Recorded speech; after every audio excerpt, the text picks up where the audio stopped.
Allah kang samar panglimbang 5 menit dina Minggu Kliwon tanggal 22 Juni taun 2020 kapetik saka Injil Lukas bab 9 ayat 11b tekan ayat 17. Para sutresna PLM kinasih dina iki bareng karo pasaman suci sak jagat awake dhewe padha ngriyayakake salira lan rah dalem Gusti Yesus utawa ing basa Inggrise sinebut Solemnes Body and Blood of Christ. Kanggo nambah wawasan kang mesti wae kaajab gawe tansah jerone iman kapitayan, aku kepingin beber bab asal muasale riyaya iki. Dek taun 1263 sawijining pastur asmane Petrus saka Praha nganakake andon laku saka kutha Praha menyang kutha Roma. Saperlu mikuat pangandele kang tansah ragu-ragu marang kasunyatan prastawa transubstansiasi, roti lan anggur dadi salira lan rah dalem Gusti Yesus. Andon lakune Rama saka Jerman iku mampir ana gereja Santa Katarina ing kutha Umbria Bolsena. Kejaba saperlu ngaso ananging uga saperlu ngunjukake pahargyan Ekaristi. Rikala panjenengane ngucapake tembung-tembung konsekrasi, dumadakan ana getih rembes saka hosti kang dicekel ing sakndhuwuring tuwung, ndlewer ing tangane enggo ketes-ketes nelesi kain korporal, kepara ketes-ketes nelesi jubining gereja. Panjenengane banjur mbuntel hosti mau nganggo kain korporal, banjur kaaturake marang Bapak Paus Urbanus kapapat. Sawise kataliti kanthi permati nglibatake para ahli lan teolog kayata Santo Thomas Aquinas lan Santo Bonaventura, Bapak Paus Urbanus kapapat banjur netepake pesta salira dalem Gusti dek taun 1264. Ketuk saiki korporal suci kang gudras getih iki isih kasimpen ing Katedral Orvieto, salah sawijining kutha sak cedhake kutha Roma uga.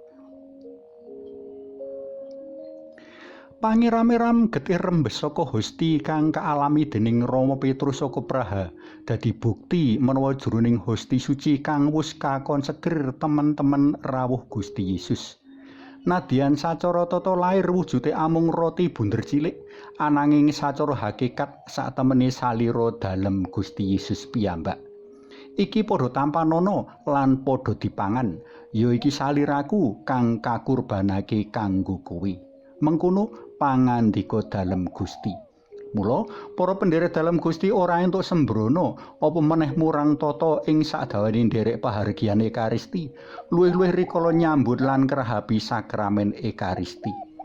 Kanthi salira hosti mau, Gusti rawuh nyawiji marang para pendherek dalem.